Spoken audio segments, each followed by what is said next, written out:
Assessment के क्षेत्र में जो हमारा महत्वपूर्ण ढांचागत विकास है, अवसंरचना है, डेटा सेंटर है, इसको देखते हुए हम ये प्रस्ताव करते हैं कि हम कर की छुट्टी, जिसे टैक्स हॉलिडे कहा जाता है, उसे उपलब्ध कराएंगे, जिसमें क्लाउड सर्विसेज हमारे उपभोक्ताओं को वैश्विक स्तर पर और डेडिकेटेड यानी समर्पित सेंटर्स में दी जाएगी। ये जो सेवाएं हैं ये भारतीय कस्टमर्स को दी जाएगी, जिसे रीसेलर एंटिटी के रूप में निर्धारित किया जाएगा। और मैं ये भी प्रस्तावित करती हूँ कि मैं 15% का एक सुरक्षित हार्बर उन कंपनियों को दूंगी जो डेटा सर्विस सेंटर्स हमारे देश को उपलब्ध कराती हैं और समय पर लॉजिस्टिक्स उपलब्ध कराने के लिए, फॉरेन एक्सचेंज के लिए मैं कोशिश करूंगी जो हमारे नॉन रेजिडेंट्स हैं वो अगर किसी भंडारण गृह में अपने उत्पाद को रखते हैं तो मैं 5% की छूट देती हूँ। इसके अलावा जो रेजोल्यूट टैक्स है जो 0.7% है, उसमें हम देखते हैं कि जितने भी हमारे अधिकार क्षेत्र हैं, जुरिस्डिक्शन हैं, वहाँ पर ये थोड़ा कम है। तो इस विनिर्माण को, मैन्युफैक्चरिंग को बढ़ाने के लिए मैं आय कर की 5 वर्ष के लिए नॉन रेजिडेंट्स को छूट देती हूँ जो इस तरीके के इक्विपमेंट्स, वस्तुएं, उपकरण का निर्माण करती हैं जो इस बॉन्डेड जोन में अपना उपकरण बना रहे हैं।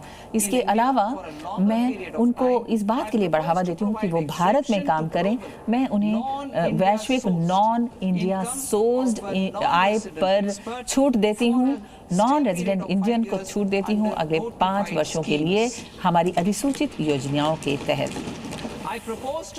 मैं इस बात का प्रस्ताव देती हूँ कि मैं ऑल्टरनेट टैक्स, जिसे हम मिनिमम ऑल्टरनेट टैक्स मैट कहते हैं, उसमें हम एक अंदाजे के आधार पर, प्रिजम्पटिव आधार पर जो छूट लेते थे उसको हम सुदृढ़ीकरण उसका करेंगे।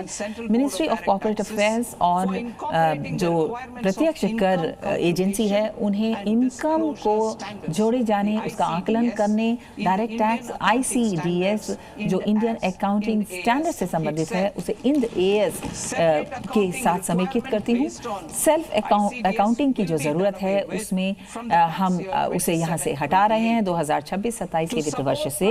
और इसके अलावा प्रधानमंत्री मोदी जी के जो मिशन है, जिसे हम home grown accounting and advisory firm हैं, जिन्हें हम वैश्विक लीडर्स बनाना चाहते हैं, उनके लिए हम ऐसे अकाउंटेंट्स देंगे ताकि उन्हें सुरक्षित हार्बर रूट्स दिए जा सकें। अन्य करों के मामले में वाइप कर को हम बढ़ाएंगे और उसे यहाँ लाया गया था बाय बैक रूट के जरिए, प्रमोटर्स के जरिए उसे यहाँ लाया गया था। हमारे जो अल्पसंख्यक शेयर धारी हैं, मैं सब तरीके के शेयर धारियों को पूंजीगत लाभ से जोड़ती हूँ और उन्हें इंसेंटिवाइज यानी उद्दीपक देती हूँ।